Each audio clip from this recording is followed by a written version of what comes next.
December 7th, 43 BC, this is the date of death for Marcus Tullius Cicero. He was a Roman politician from the last decades of the Roman Republic. As for his cause of death, he was killed by Roman soldiers at the command of Mark Antony. He was around for a very contentious time in Roman politics, and he wrote and spoke a lot, and a lot of his writings and speeches survive to this day. His writings are studied and loved by lots of students of the Latin language. December 7th, 1703, the Great Storm of 1703. This is a storm that lasted for over a week in Wales and southern Britain. Wind speeds reached up to 120 miles per hour, and over 9,000 people died during this storm. The Church of England declared that this storm was God's vengeance for sin. December 7th, 1724, the Tumult of Thorn. This was an event which happened in the city of Thorn, or Torun, present-day Poland, but at the time it was part of Prussia. A group of Protestants in the city allegedly vandalized a Jesuit college there. The Catholic Jesuits did not like this, and the group of Protestants in question were sentenced to an extremely controversial execution. That execution was carried out on December 7th. December 7th, 1732, the Royal Opera House opens in the city of London. This has become a significant cultural landmark in the city, on the site of Covent Garden. The architects who designed this were Edward Shepherd and Edward Middleton Barry. December 7th, 1776, the picture you see before you is Marquis de Lafayette, and on this date he enters the American military as a general. He would go on to become a key figure of the American Revolution and this country's founding. And afterwards he would also play a role in the French Revolution. December 7th, 1787, the picture you see on the screen is the U.S. Constitution, and on this day, the state of Delaware becomes the first state to ratify it. This happened 11 years after the Declaration of Independence. That's because in the time in between, the country was governed by a different document, the Articles of Confederation. The problem was those Articles of Confederation did not give near enough power to the central government, as opposed to each of the several states running around doing their own diplomacy, printing their own currency. So in 1787, it became clear that a change needed to be made, so they held a constitutional convention, and the current American Constitution was the result of. December 7th, 1837, the Battle of Montgomery's Tavern. This was part of the Rebellion of Upper Canada, which followed shortly after the Rebellion of Lower Canada. A couple generations after the American Revolution, the Canadians had their own rebellions, but unlike the American Revolution, these rebellions were quickly put down. In the case of this one, the Battle of Montgomery's Tavern was the biggest and most decisive battle of this short rebellion, in which British and volunteer Canadian troops defeated the rebels. However, hard feelings from this one would linger on for a while longer. December 7th, 1842, the first concert of the New York Philharmonic. This is one of the most widely known orchestras, a cultural icon of New York City. They are still around today, and on that day in 1842, they had their very first performance. December 7th, 1879, the death of John Sigurðsson.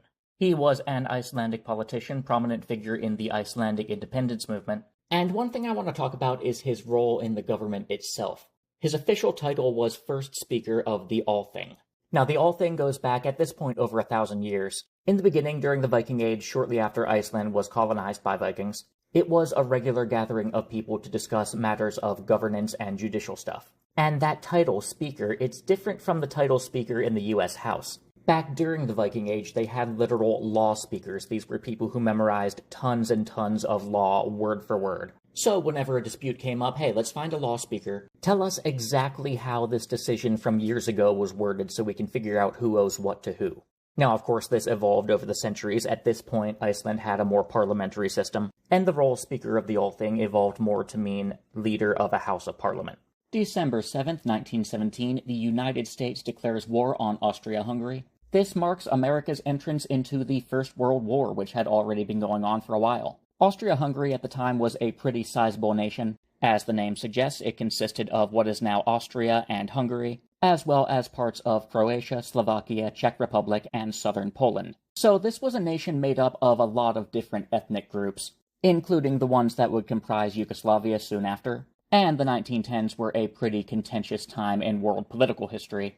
So it's really little wonder that of all the times and places where World War I could have kicked off, Archduke Franz Ferdinand was the spark in the powder keg.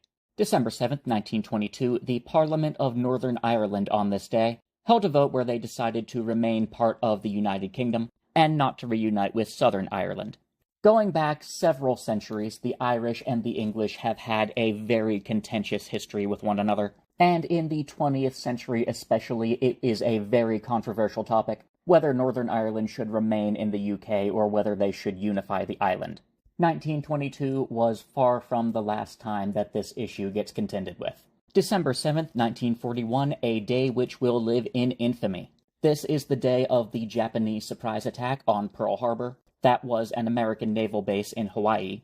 Before this, the Americans were technically on paper neutral in the Second World War, although they had certainly been doing their part to help the Allies out with Lend-Lease and other supply programs. But this attack on an American military base on American soil was something that the nation could not ignore. On this day, the United States officially entered the Second World War. Infamy indeed. A quote from Japan's famous Admiral Yamamoto at the time. Quote, "I fear all we have done is awaken a sleeping giant and fill him with a terrible resolve." End quote. And with how much of the industrial output of the nation turned to military production by the end of the war, that quote proved to be very, very true. December 7th, 1944, the Tonankai earthquake. This was a magnitude 8.1 earthquake that happened on this day, ended up killing over 1,000 people in total. And what's interesting, it happened during World War II, so you can imagine people in Japan already had enough on their minds even before this happened. December 7th, 1949, this is part of the Chinese Civil War. And on this day, the Republic of China, their government, that is the one that many people recognize as the legitimate government of China. However, modern day, this government governs only Taiwan. And this is the day that officially started. This is the day they moved their capital and operations from Nanjing to the city of Taipei on Taiwan.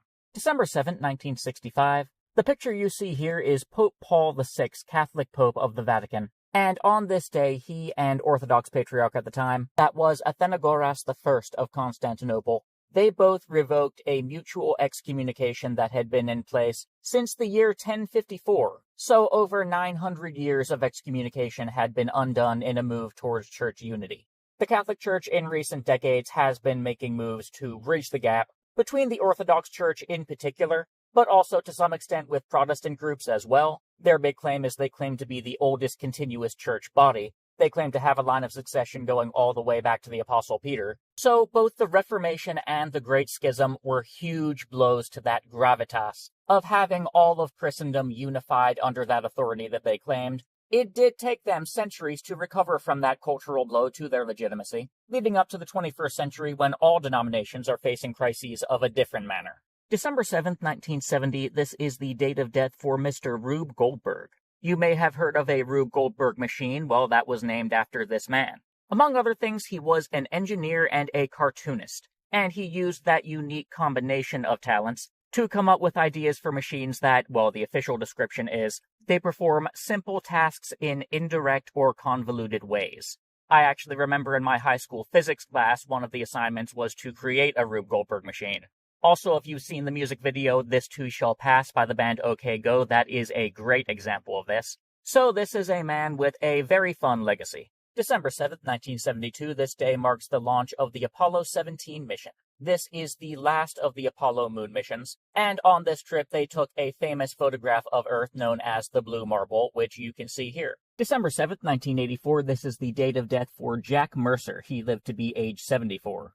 He is a famous voice actor, best known for being the voice of Popeye from the timeless cartoon, and he also voiced Felix the Cat. December 7th, 2014, the Midwest Fur Fest chlorine gas attack. Midwest Fur Fest is an annual furry convention. This one took place in Illinois with over 5,000 attendees. And in 2014, this is an unsolved case, we don't know who did it. Chlorine gas was released into the venue, sending 19 people to the hospital. December 7th, 2015, let's talk about the Akatsuki, and not the one from Naruto. This picture is a model replica of a Japanese space probe called Akatsuki. And on this day, in 2015, it successfully entered orbit around Venus. Now, the reason the Naruto Akatsuki and the space probe Akatsuki have the same name, this word does not come from Japanese mythology, although many things in Naruto do come from Japanese mythology. And the name of a mythological character would be a fitting name for any spacecraft. Akatsuki in Japanese means the transition from night to day, so it's a word that evokes images of a fresh start or a new beginning, whether that be the new beginning that the Akatsuki from Naruto wanted to bring about, or whether it means a brighter future stemming from discovery of things beyond our own atmosphere. December 7th, 2020, this is the date of death for Brigadier General Chuck Yeager. This U.S. Air Force general is best known for his feat in 1947, when he became the first pilot to fly faster than the speed of sound. He lived until the age of 97.